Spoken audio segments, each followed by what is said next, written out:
Kebra Nagast as a historic document resembles ancient biblical narrative as it is arranged in a linear and chronological order, commencing with the creation of the first human being, followed by the establishment of the first kingdom on earth.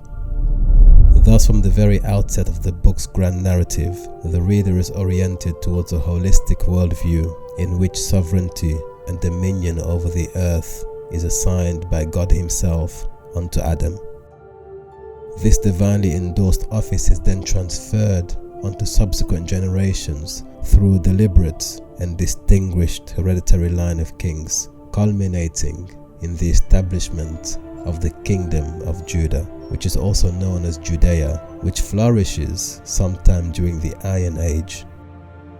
The capital of Judea was situated in modern-day Jerusalem under the reign of King David, whose wise and sagacious son, Prince Solomon, subsequently inherits the kingdom from his distinguished father.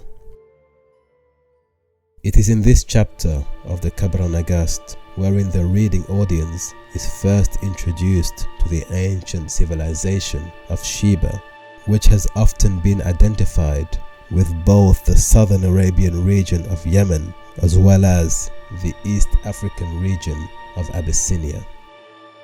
Both the Bible and the Quran mention this ancient kingdom, whose sovereign ruler, Makeda, Queen of the South, is reported to have traveled all the way to Jerusalem in order to meet with King Solomon, after news of his magnificent kingdom and proverbial wisdom reaches her through an emissary returning back from the kingdom of Judea.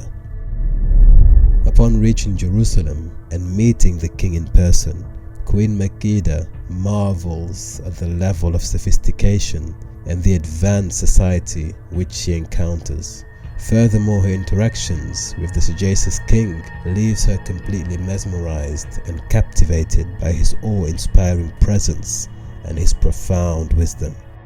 This riveting experience, accompanied by the king's wise summons to abandon the worship of nature, culminates in the queen's willful and resolute submission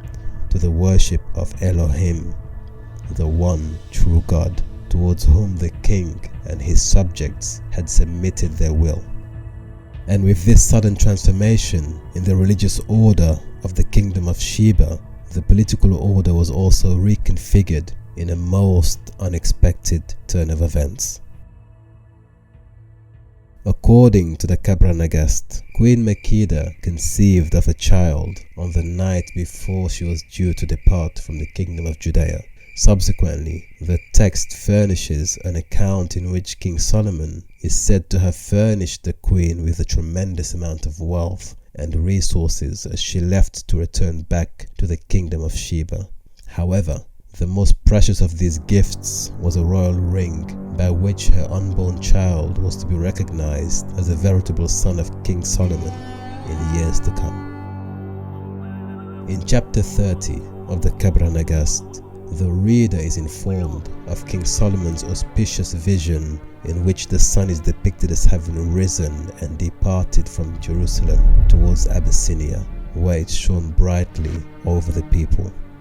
Consequently, the reader is informed in chapter 32 of the Kebra Nagast that Queen Makeda delivers her child in the village of 𝗔𝗡𝗪𝗏, which is situated in the northwestern region of Asmara in present-day Eritrea.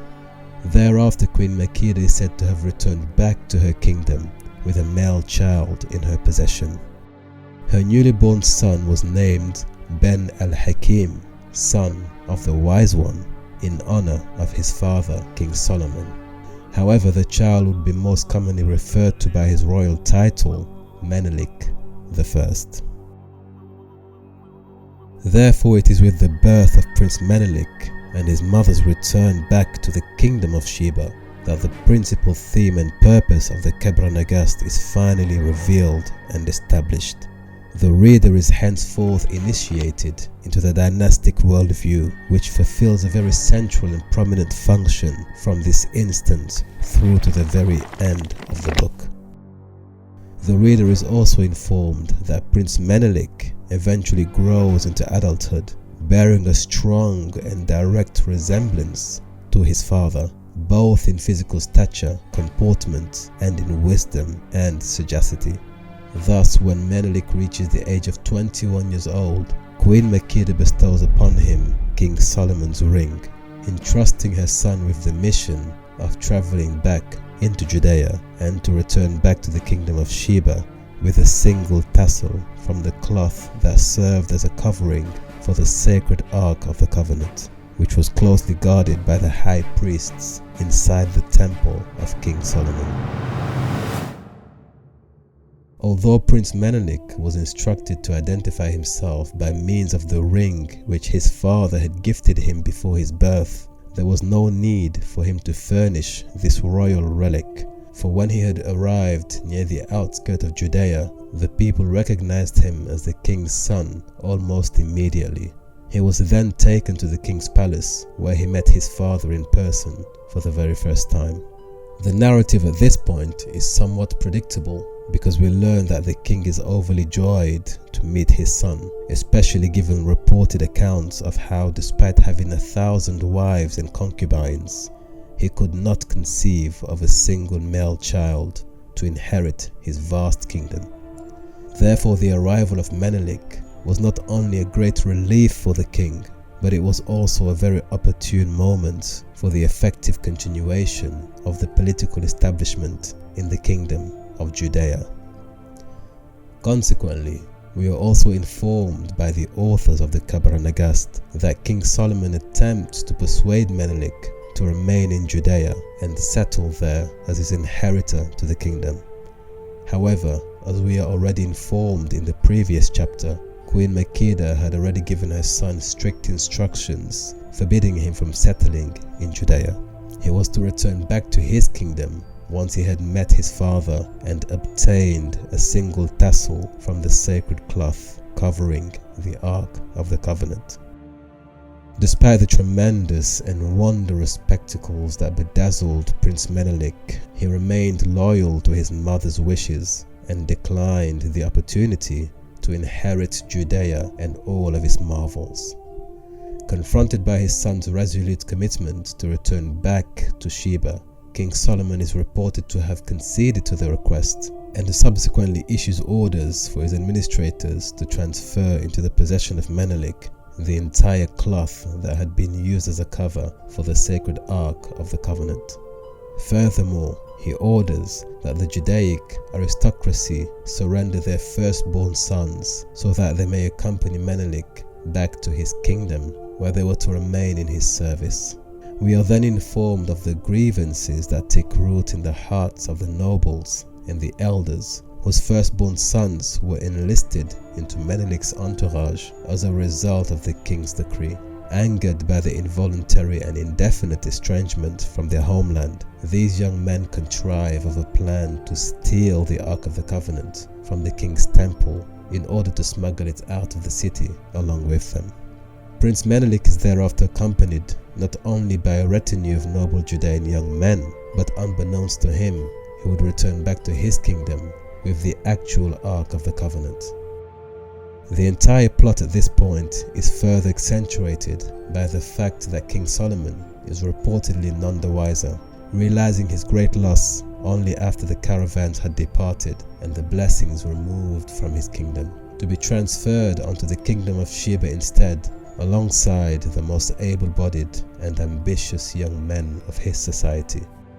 When Menelik finally realizes that the people have brought along with them the sacred Ark of the Covenant, his entire fleet of caravans is miraculously lifted into the heavens and transported to the kingdom of Sheba, where Menelik himself is received by his people as a champion, returning home from a tremendous adventure while accompanied with a great host of noble men who were in possession of the most miraculous treasure, the Ark of the Covenant.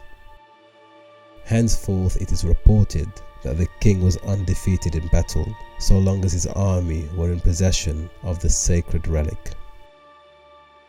Satisfied with her son's loyalty and success, Queen Makeda then abdicated her throne in favor of her son, thereby establishing the foundations of a new and mighty dynasty that would develop into a long-lasting chain of rulers lasting approximately 3,000 years.